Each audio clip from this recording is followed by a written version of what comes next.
Welcome to episode 55 of the Hunt Backcountry podcast, presented by Exo Mountain Gear. Tonight's guest is Mark Kayser. He's a freelance hunting author, and you've pretty much guaranteed to have read his work. He writes in Outdoor Life and Field and Stream and Bugle and numerous other publications that you've probably seen. So even if you don't know Mark's name, you've probably read his work. Mark is one of these guys that hunts pretty much any species in any season, but tonight we're talking about the timely topic of hunting post-rut or late season elk. Let's dive right into this episode with Mark. I know it's going to be valuable, especially if you're getting ready to head into the field and try to fill one of these late season tags. Well, Mark, thanks for joining us tonight. How are you? I'm good. How are you tonight, Mark? Very good. So we were just kind of chit-chatting before we got the show started. You're getting ready to take off on essentially a month-long adventure to chase some whitetails through a handful of different states, but I'd love to just kick off this show to hear how your fall's been thus far. What have you got a chance to get out and chase? So far this fall, I started out archery hunting pronghorn in mid-August, and then I moved into archery elk, and then I moved into helping some friends with firearm antelope, and then I shot a muzzleloader mule deer, and now I'm got some more friends out, so we're chasing mule deer and antelope again. So busy man. So I've had a great season. I was going to say, did you get success on most of those hunts there? On every hunt except we ran back to Montana with a couple of my friends for 2 days. It was a real brief hunt, and I tried to get them on some elk during the firearm season, and we just couldn't catch up with them. They had really changed their pattern since bow season, and I needed more time to find the elk, and we just didn't have it. Yeah, 2 days is tough. It's super tough. And these guys just run tight schedules, and I hoped and prayed we'd get into them, but apparently I didn't pray enough. So yeah. So where did you archery hunt for elk? Was that at home in Wyoming for you, or were you somewhere else? I started out in Wyoming, right here in my backyard in the Bighorn Mountains. I live just outside of Sheridan, Wyoming, between the town and the foothills of the Bighorn Mountains. So literally I can be elk hunting in 15 minutes if I want to be. Wow. And I tagged out on September 8th there, so I had a good hunt there. That's awesome. I could be elk hunting in about 15 hours if I drive really fast. Really fast and take a couple 5-hour energy drinks, right? Yeah. So I'm just kind of curious, just because I'm always love to hear seasons. You tagged out on the 8th, you said?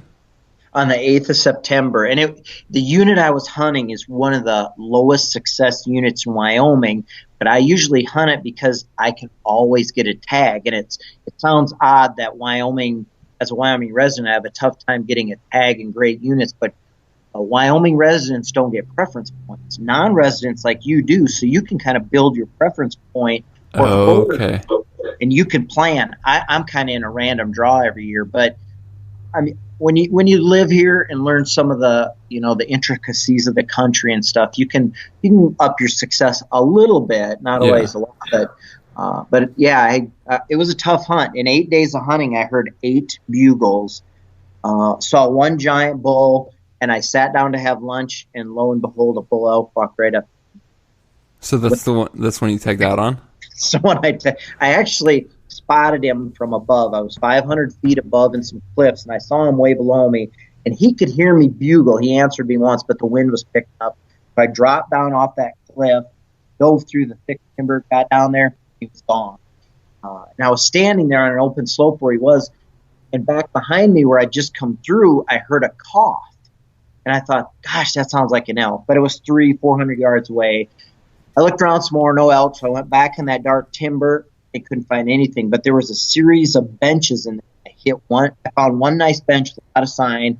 I thought, I'm just going to get above the bench where the thermals were rising. I sat down, had some snack, trail mix. I actually had seltzers there. I checked my texts and stuff. And then I always do this, and I'll be doing this whitetail hunting. I put an earbud in, and I listen to AM radio, get news, just kind of break it up, but I only put one in. And I leave the other out. And I was sitting there munching on trail mix, and I heard another cough. And I look over right beside me, and 20 yards away is a bull elk stand. No way. And what he was doing, the reason he was coughing, so it was him from earlier, I'd heard, he was rooting around like a pig in the forest duff, and I think he was digging up mushrooms and eating. Huh. And he would get a snout full of dirt, and then he'd cough every so often. And he worked into about 12 yards. I mean, this is super thick timber. And he was straight on. I didn't have a shot. And finally, some other elk moved in. He was with a herd, and they come beside him, and he started quartering away and hit one little opening. I had just, you know how bow hunting is. It's just seconds and real brief windows, and I got an arrow off, and he tipped over right in front of me. It was cool. That is awesome, man. So when you heard him in the cough, he was 20. He worked in you didn't do anything. I mean, you didn't call or do make any anything to draw him in. He worked into 12 yards. Worked into 12, and then when I dropped the string on my Matthews bow, he was at about 29 to 30, I guessed, and I didn't have time to range. When he just started moving with the herd, and he would hit little openings, and I was trying to estimate the range and shoot at the same time. So it was fast and furious when it happened. Yeah, man, that's cool. That's super cool. So we kind of jumped ahead, but I would love if you could give our listeners kind of just a background on who you are, how you were involved kind of in the hunting industry and things like that. Well, I grew up in South Dakota, in eastern South Dakota, corn country. And my parents always owned had always owned a cabin in the Black Hills of South Dakota, which actually had elk and is like a little Rocky Mountain. So I just had this love for the West. And my parents took me out west. But my dad wasn't a big hunter. My grandpa was, but he was getting old, so he didn't take me out on big game hunting. We did pheasant hunting. And so I'm kind of a self-taught hunter overall. I taught myself how to bow hunt with a lot of bad habits that I've tried to fix over the years. But so growing up in corn country, I love whitetails. But I also just had this bug for elk. About 10 years ago, I moved from central South Dakota, which has great deer hunting, great upland game hunting, waterfowl hunting. But I wanted to really get into the western hunting a little more, where I could do it every day, literally every day, and I wanted to go out and scout. So I moved to north central Wyoming, and lo and behold, I used to guide in eastern Montana, and so I'm real close to where I guided. I can be in Montana in a matter of 10 minutes if I really, hit the gas on my truck, or I can be up in the mountains here in 15, 20 minutes. So I'm kind of in a great world. I have whitetails, mule deer, pronghorn antelope, all right in my backyard, literally at times. I can see elk from my front porch with my spotting scope. Sometimes we even have moose and bear walk right through my yard. So it's really a neat little piece of the world right here in north central Wyoming. That's awesome. And I'm a journalist. I went to journalism school, worked with the South Dakota Department of Tourism and Marketing and Public Relations, and then kept freelancing. I freelanced ever since I was in college, and I just decided it's close to 15 years ago now, I could make a living as a freelance writer, which when I said that, people thought I was crazy. Yeah. It's really a tough world, but it is. I'd done the math. I knew what I was making in my spare time, and I made it work. So I get a little bit of freedom. I work my butt off, literally in the summer, spring, in the winter, so I can have as much time as I need in the fall. And then in the fall, I'm blessed to work on a TV show too. I do some episodes for deer and deer hunting, which is on Sportsman's Channel right now.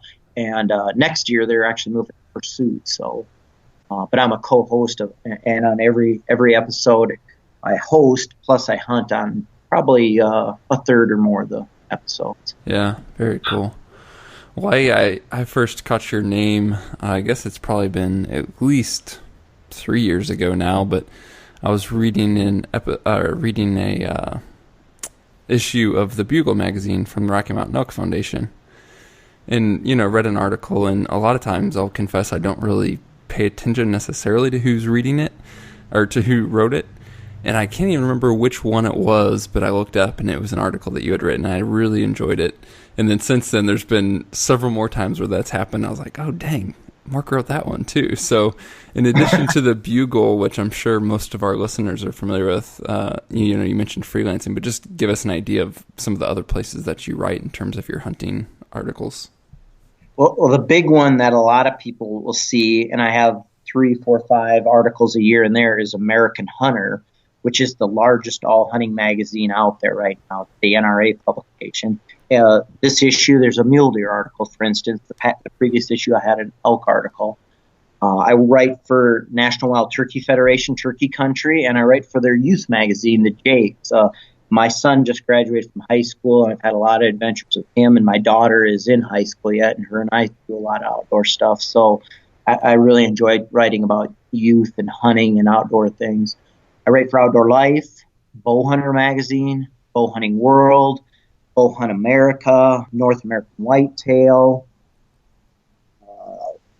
Predator Extreme. I love coyote hunting. I every day in the winter, if I can, I go coyote hunting, and then I double it up with scouting for big game at the same time.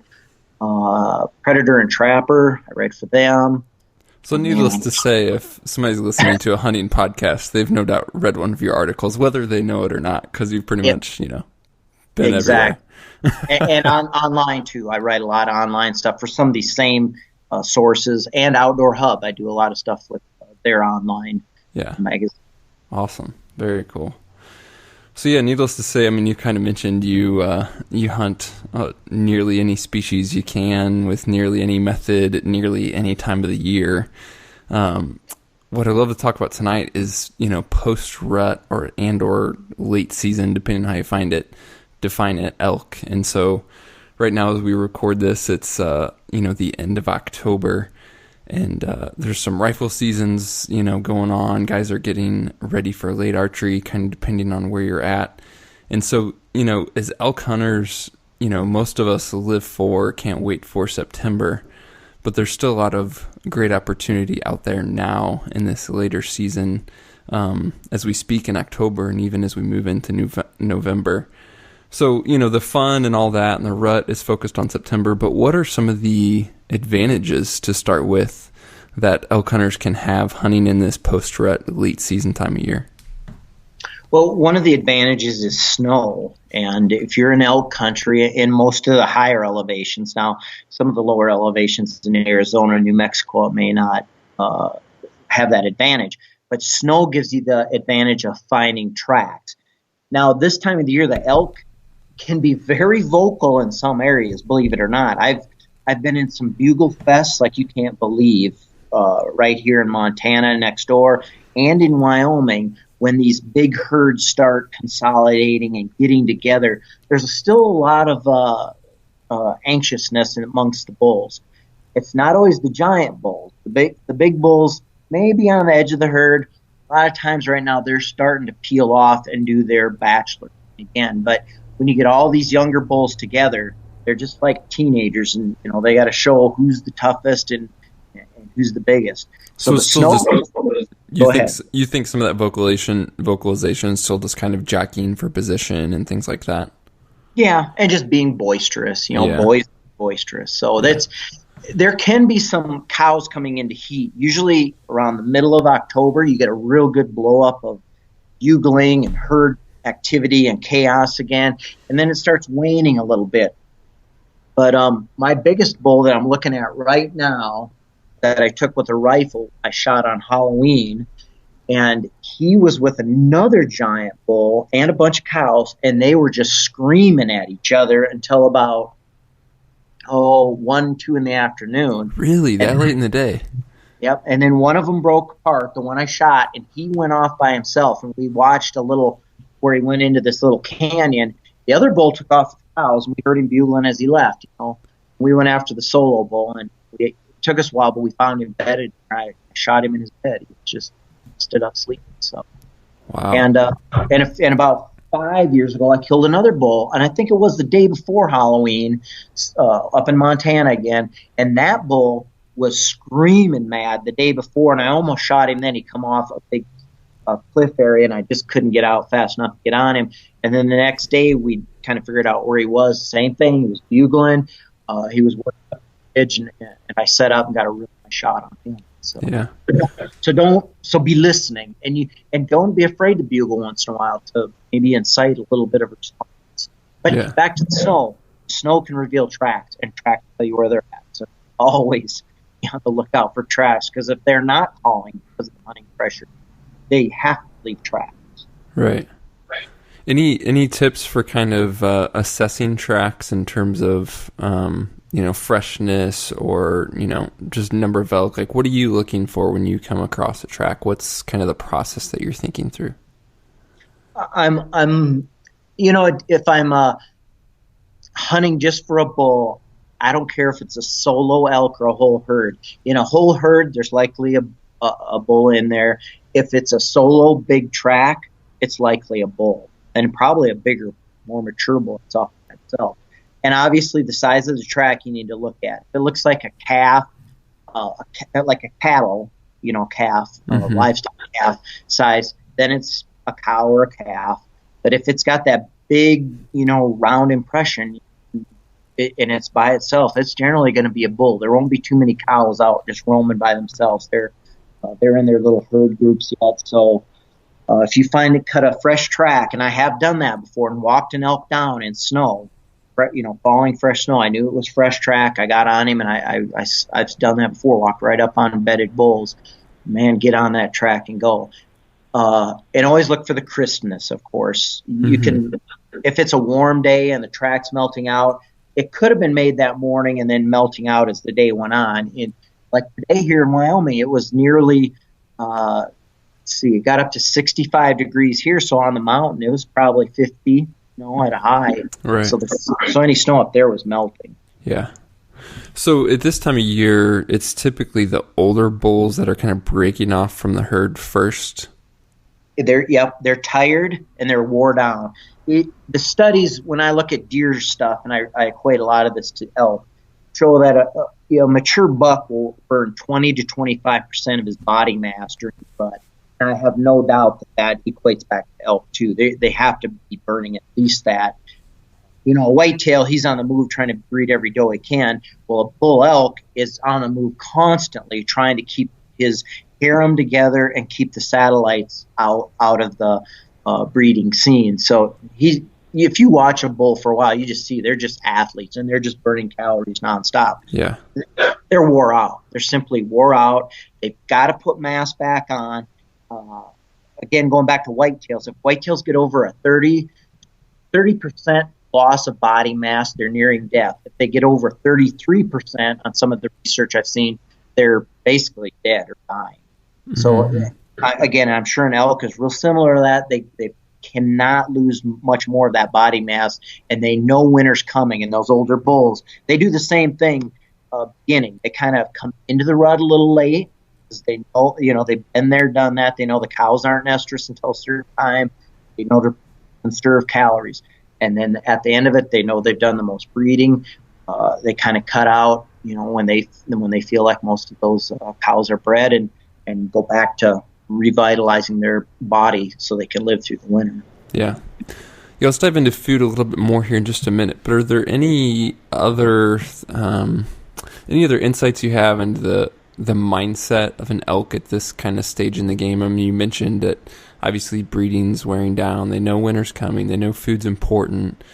Any other kind of clues into the mindset or things that would help us understand elk behavior and help our hunting? Or that's pretty much essentially it. Let's just focus on getting that bulk back up and preparing for winter. They're doing that, but they are definitely going into a refuge setting. With hunting pressure still on, they have to look for an area where they can get security, not be bothered by hunters. They can get food, and they have access to food and refuge. Those are the two things. So what you're looking for in many areas are rough, remote canyons that are 1 to 2, 3 miles away from any road, or so rough that the average guy looks at it and says, "I'm not going in there." So what I always look for is roadless, and again, 1, 2, 3 miles away from any road. I look for near vertical terrain that's just as silly steep as you can imagine.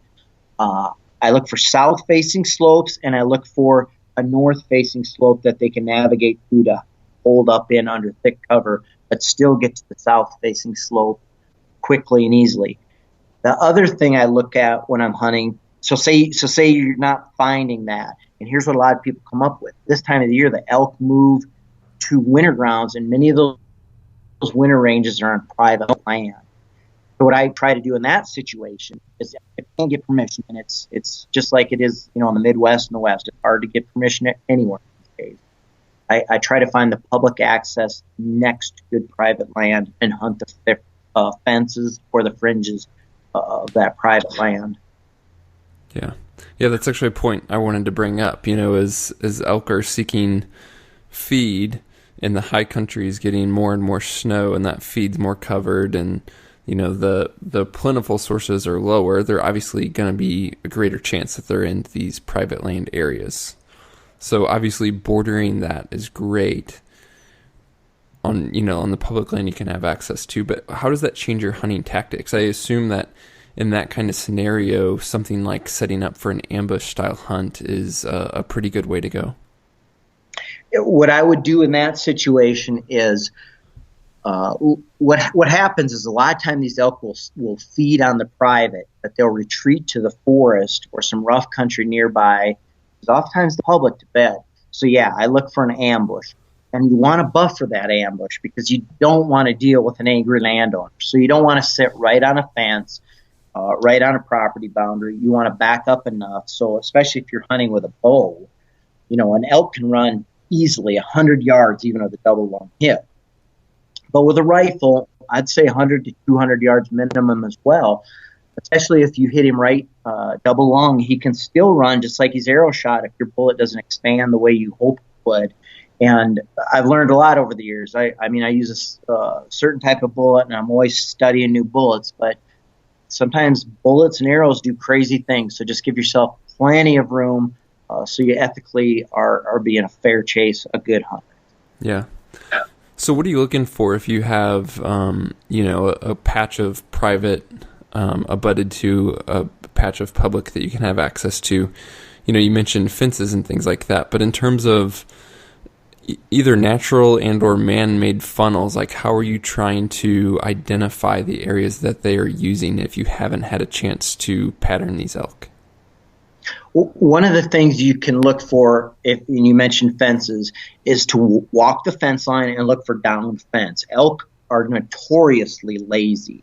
In fact, they'll blow through a fence just as easily as they'll jump over. You want to find areas where they've broken off the top strand, and that's real common.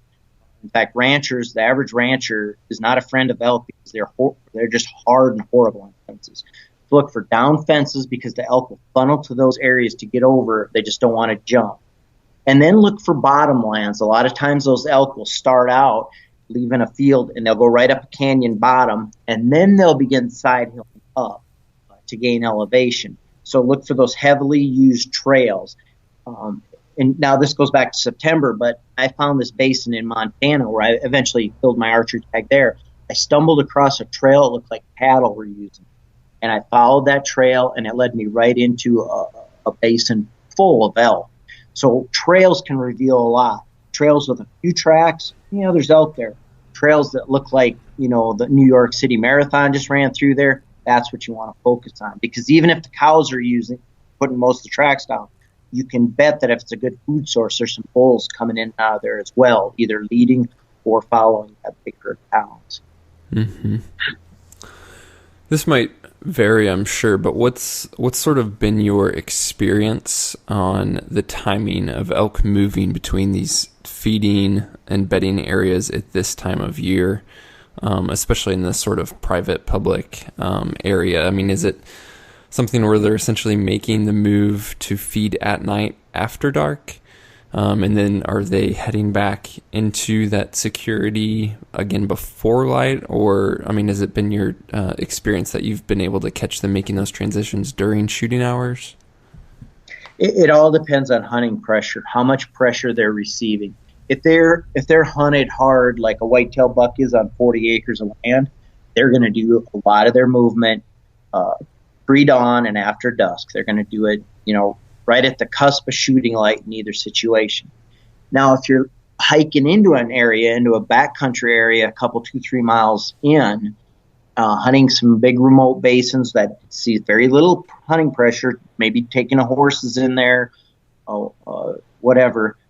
Sometimes those elk will feed all day long. They'll be up on their feet in the middle of the day, just like cattle. And that's not uncommon either. That they'll be up and moving in the middle of the day, then bed a little bit, soak up some sunshine, or head back into the timber, and then come back out onto the edge. So it really depends on just how hard they're being hunted. Hard pressured, they act like whitetails. If they're in a real easy area where they're not pressured a lot, they act just like a cow down the road. Okay. If you haven't identified or observed this travel funnel, say you're in a newer area at this time of year, and you're not hearing vocal activity, what's your go-to strategy? And is it any different from what you're doing in a similar situation in September when you're not quite sure exactly where they're moving and they're not talking, and so it's just tough to get on them? What's your kind of go-to plan? Cover country. You just want to move. The difference is in September you can cover country and you can call and you can look for fresh rubs and stuff. In the post rut, like this time of the year, you got to cover country and use your optics, your glass, the opening you can, and you're looking. You may not see the bull, but if you see some cows, it looks like good winter range. Then there's probably a bull nearby. And then the other thing I would note is all across the West, state and federal government have set aside elk winter range, designated elk, or wildlife range, where game can come down in the winter. There's no development, it's fenced off, and they stage them. In many of these areas, and Wyoming included, and Montana, you can hunt those through a certain time period. So these elk show up on these designated winter ranges, and if there's a big dump of snow up high, those are good places to go because those elk are already pre-programmed to show up there and winter. So they may start bleeding in there, trickling in there. It may just be you may get run over. There's so many, but those are good things to watch. And then, as I said, watch that forecast. When snow gets to 18 to 21 inches, just shy of 2 feet, and this is research in Colorado, actually several states. When it gets to that 18 to 21 inches, 18 to 21 inches, elk don't like to be there anymore. And that's not if it dumps and melts. That's when it just kind of starts building up and staying. They will leave that country and move to easier grounds, which is their winter range. So say the snow's piling up, you're at 9,000 feet, and it's just staying there, and you got 2 feet of snow, odds are the elk have left. There, you need to get in your truck, on your ATV, whatever, your horse, and move down the mountain another 2,000 feet probably to try and cut them off. Mm-hmm. Do you ever find that like a solo bull might hang out longer in that snow exposure than the rest of the herd? Some do, but they do it in very unique microenvironments. Okay. Like I know there's some research and some studies over in western Wyoming where that some of these bulls do winter at 9,000 feet, but they're wintering on slopes that are blown open because of the high winds, just because of how this slope is situated. And it's got to be big enough to supply grass all year, but they'll stay up above 8,000 feet. Generally, elk are going, in my area, below 7,000 feet. Some areas, like where I just come out of Montana, that looks, from what I can tell, dropping down to 5,000. So every area is a little different, just depending on how the elk have used it. And again, this private land situation is really transforms how elk move these days. Nowadays, these elk will leave 10,000 feet and drop down to 5,000 feet in 3 days because they know they can get to private land and stay there, and they'll do it before there's any snow. Yeah. So you got to be aware of those things too. Right. It seems to me like in this later portion of the season, there's a greater chance on getting intel on kind of where the elk are at, whether they're at 5,000 or 7,500 or, just kind of what their activity's been, where they've been spotted? Because obviously the lower they come, the more they're sort of visible by the general populace. What are some of the ways that hunters can get intel on where the elk might be hanging out at this point in time? Like, who's the best people to talk to? Any sort of tips there? Well, we were in Montana over the weekend, and we were in a little pub tavern eating, and I would just sat and was eavesdropping on everybody beside me, and that's how I was getting mine. So, go to this convenience store, go to the restaurants, go to the pubs, the taverns, and sit and listen. And a lot of these old timers, they'll share information freely, and not only old timers, but hunters even. There's a lot of hunters out there. If you're in a convenience store and you see some guy in blaze orange or camel, go up and just say, hey, we've been having a tough time seeing elk. Do you know where a guy generally might find some, which area, in the national forest? And a lot of these guys will share, especially ranch hands. It seems like those guys are more willing to share than maybe even hunters. But just don't be afraid to ask. You just never know. And I was just eating a sandwich, and I heard a lot what I needed to know the other night without even asking a question. So maybe, though, if you're even kind of driving through the country and you see some guys out working on a ranch, maybe it's worth swinging by and trying to be friendly and hit them up for some info, right? Exactly. And then, the biologists in the area, they'll tell you where there's designated winter range, where these elk show up. They'll tell you where the majority of the elk winter. And that's their job, to share that information. Now, they might not tell you the exact canyon, the exact coulee to go into, but they'll say, well, on the south slope over here, 10 miles out of town, there's usually 100 head elk show up about this time of year. So game wardens are the same way.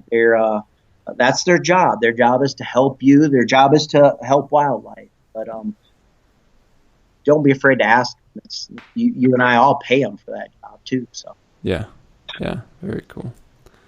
So, are there any calling strategies that you do use? I mean, we kind of mentioned that sometimes the elk can be vocal, but is there ever a time where you were initiating things from a calling perspective, or if you are in the vicinity of vocal elk, what is your strategy for being a part of that conversation, if any? My strategy, if I'm close to vocal elk, is to not be vocal. Yeah. It doesn't matter any time of the year. I was going to say, I would kind of like that in September as well. Yep, same way. If they're talking, there's no need to butt in and add another person to it. So, yeah. But in the mornings, right at dawn, a lot of times I'll just do a lone bugle, not an aggressive bugle, more like a, hey, I'm kind of lost out here, anybody around type bugle. So still a location strategy. Exactly. Yeah, and then see if something responds to it. And then the same thing, if nothing responds to that, I go back to what I do in September. I just throw out the next call I do is a lone cow call, and I'll do a boss calf call, because you just never know what a bull is going to respond to, or a cow. A cow may reveal the whole herd. She may answer, there's my calf I lost. Her calf might have got killed by a mountain lion or something. Who knows? But, she may just answer to say, hey, we're all over here, and give away the whole herd. And you just never know. And then as far as calling, I hardly ever get real aggressive this time of the year, just because the elk aren't aggressive. But there is a but there, and that is, if the elk do, say a bull does start getting aggressive with you, I always try to match them. And I do the same thing. Let them lead the conversation. They start ramping it up, then I'll ramp it up. And that's how I killed my bull in Montana this year. After I killed my Wyoming bull, he bugled. I bugled at a bull way off across the basin, and one answered right below. You could just tell he was mad. Mm-hmm. And so I let him have it. I just said, my bugle said, hey, you're not the boss. I'm tougher than you. And he screamed back so fast, he cut me off. And then I knew he was coming. And so I started flanking him, trying to get down or keep the wind in my favor. And he was flanking me at the same time. And we met up in one little opening, and he didn't walk very far away after that. So You won that battle, huh? Well, me and my Matthews and my G5 Montec won that battle. That's awesome. So, it covered, I think, a ton of excellent information on the elk, but just to get even more practical on tips for hunting at this time of year, it's obviously much different than hitting the mountains in September. What are some of your gear recommendations, strategies for staying warm, things of that nature when guys are hunting in the late seasons? The conditions get tough, and it's just kind of hard to sometimes put up with being out there when the conditions are hard. Well, you always want to layer. You always want to bring enough layers. And I like these new lightweight jackets that have like a Microloft in it or Primaloft, Thin Slate, Ultra, things like that. They're very lightweight, very packable, and you just throw them on, take them off. You can add and subtract as you're hiking or as you're sitting, and they're great when you're sitting because you're going to do a lot of glass, and your whole key is to get up high and do glassing. The other thing I bring along is rain gear, and I call rain gear survival gear because not only does it keep you dry, whether it's raining or snowing, but it also breaks the wind. And if for some reason you'd fall down and twist an ankle and you can't get out of there at night, it's a huge bonus to conserving your heat. It traps your heat, and you can wrap yourself up in that. And then I'm a big, whether I'm whitetail hunting or elk hunting, I always carry a lot of hand and toe warmers and use them whenever possible. But and then something I think people overlook so much, covering your face. You've heard of the figure that about 30% of your heat goes out the top of your head, so you want to cover the top of your head. Well, your cheeks, your neck, your high cheekbones, your forehead, that's all the same thing. It lets out a lot of heat. So a face mask is another bonus that I do, as well as zipping up my collars. Always have high collars to trap the heat of your neck. And this past Saturday, we were in Montana, and it was supposed to rain. Well, the rain turned to snow where we were at, and we couldn't see 50 yards. It was snowing and blowing so bad. So I always carry not only the rain gear in my survival stuff, but I carry survival gear in my backpack and fire starting. So I just started a fire there, and we sat, around a little campfire and warmed up, waiting for the weather to blow out. And by noon, it blowed out, and we could glass again. But that little fire was real nice. And where we were at, it was old burns and stuff. So smelling like smoke isn't that bad in the woods as maybe smelling like a pizza from the convenience store. So. Yeah. What's your go-to kind of emergency fire starter kit? Anything in particular? Just basic tinder?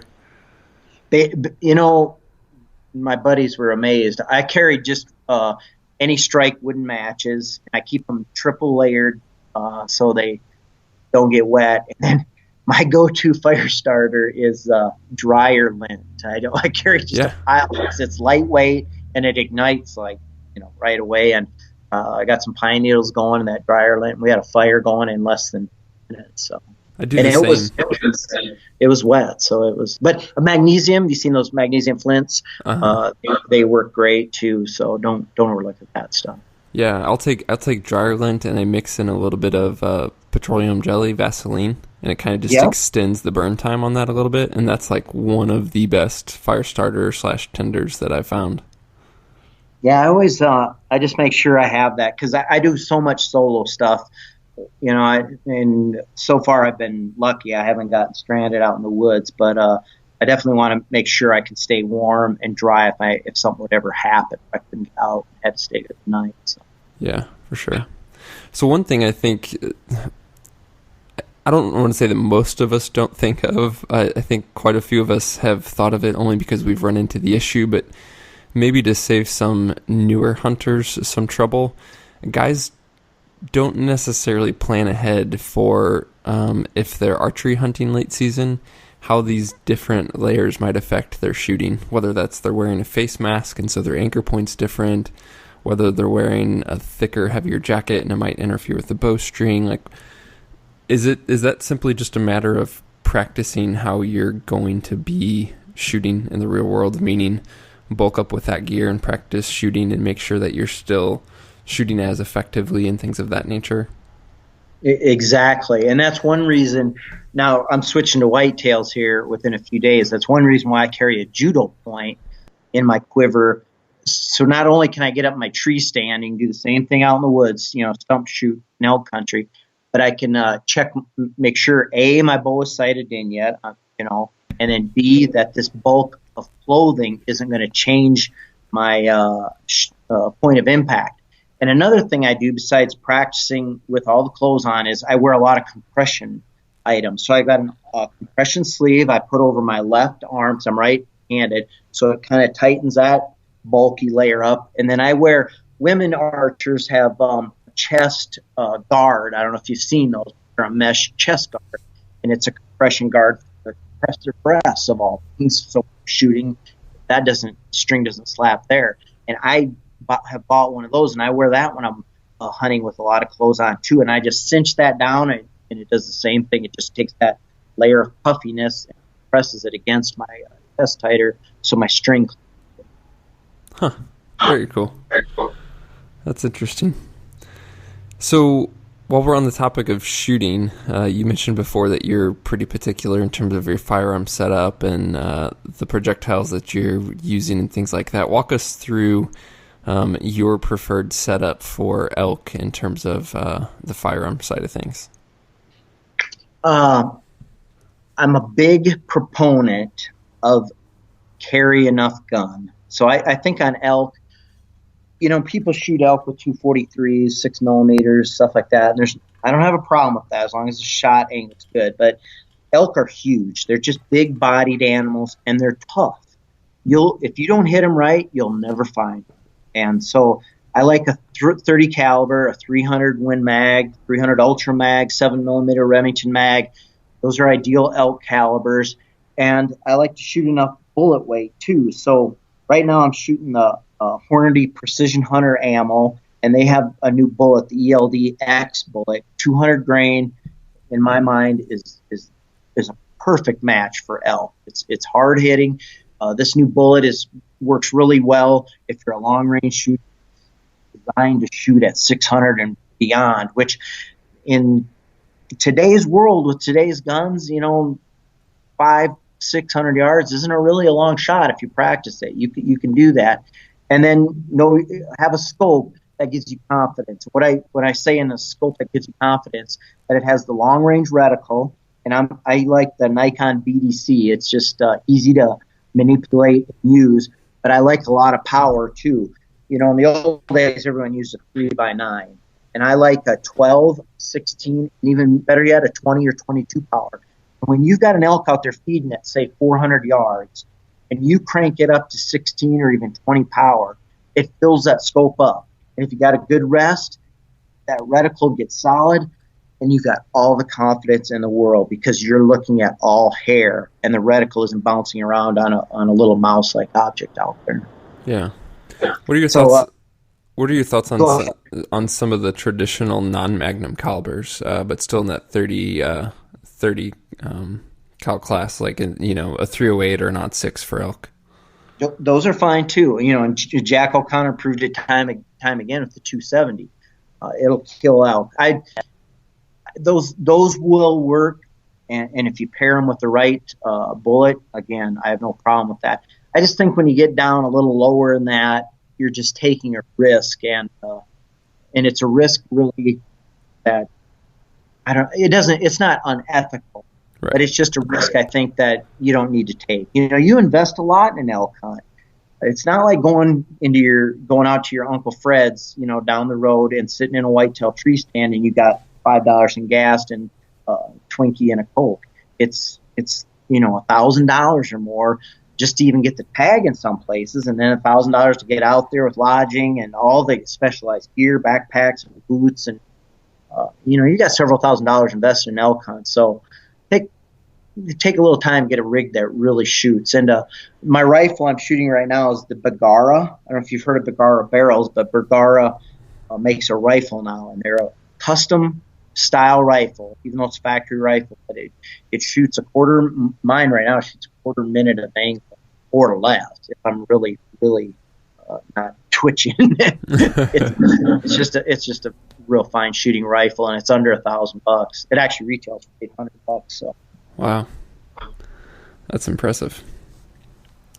Do you have you got into on the ballistic side of things, like recommendations if guys are kind of looking at that, and like a minimum effective energy that you want to see at a certain range? I mean, you mentioned like taking a shot at 500, but that obviously gets back to the caliber question of how much energy does this projectile have at 500, whether you're talking about like, a 300 Win Mag compared to the .6, for example. They're obviously going to have different energy. Is there a recommendation that you like to see for elk? You should never on big game, and especially elk, get below 1,000 foot-pounds of energy in my mind, especially on elk, because you're hunting a critter that, if you got a big bull out there, even if he's lost a lot of weight over the rut, he could still weigh 700 to 800 pounds, depending on where he's living at. Migratory bulls are going to be a little less weight. Eastern Montana, some of those plains bulls there, they'll be 1,000 pounds going into the rut. So you need 1,000 foot-pounds of energy. So whether your bullet is 150 grain out of a 308, and I don't have, forgive me, but I don't have the ballistic charts memorized on all these. Yeah. But you do not want that bullet. So say he's at 500 yards or 700 or 800 yards, and it's a caliber where that foot-pounds of energy falls below 1,000 pounds. Maybe it's 600 foot-pounds of energy where it's going to land at that distance. That's that could be the difference between a kill and a wounding. So keep it above 1,000 foot-pounds of energy regardless of your caliber choice. And remember it, because that foot-pounds of energy drops dramatically with range. It's just like the bullet trajectory drops, so does the foot-pounds of energy, especially once you get out past 600 yards. Right. Man, great information. Love it. I would love to hear, Mark, after all these years of hunting, and then all the species, everything that you have experience with, the journey kind of never ends in terms of hunting, which is a good thing. I think that's what keeps us coming back year after year, season after season. But what's a lesson that you're still learning, or something that you are focusing on to improve your hunting even now? Well, with elk or deer, you're always learning, but I'm really learning a lot more about elk. And what I'm learning about elk is that it's like during the rut can be crazy. I found one of the things I've learned the last couple of years is the last week of September, in fact, the last 3 or 4 days of September, sometimes can be your best on those big bulls. And it can bleed into early October too. And it comes down to the fact that all the cows have pretty much been bred.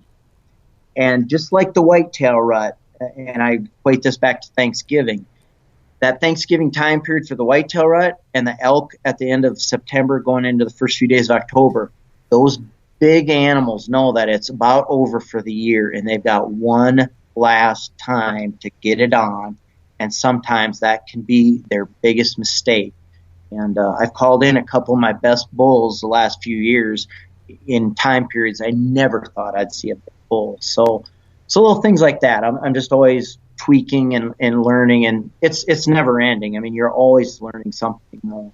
Just like that cough. I killed a bull simply by recognizing what that sound was. It wasn't, the usual sound of a bull bugling, but it was a deep-throated, hearty cough. And when I started running through all the critters right there that could make that, it came down to, that had to be, Yeah, that's a great example. Well, Mark, thank you so much for taking the time and especially sharing all this information with us. Is there any way that our listeners can kind of follow along with your adventures or support your work in any way? Well, they can send donations to me. No. They can go to markkayser.com, MarkKayser, and the easiest way is go markkayser.com and click on Facebook or Twitter. I do Facebook updates a couple times a week, if not more, and I do little stories about my hunt. So it's almost like going with me, except they're not pitching in gas, which they can do that if they want. That goes back to the donation, right? That's the donation part of it. But Facebook and Twitter are the two places that they can find me at, and it's real simple. I'm click right on it on markkayser.com. Awesome. Well, thanks again, Mark, for joining us. I appreciate being invited to be here, Mark. Well, thanks for joining us on this episode, guys. As always, we'd love to hear your comments, questions, or feedback to podcast@exomountaingear.com. And if you're enjoying the show, a review on iTunes would be greatly appreciated. So we'll catch you next time for a new show next week. Be sure that you're subscribed to get all new episodes.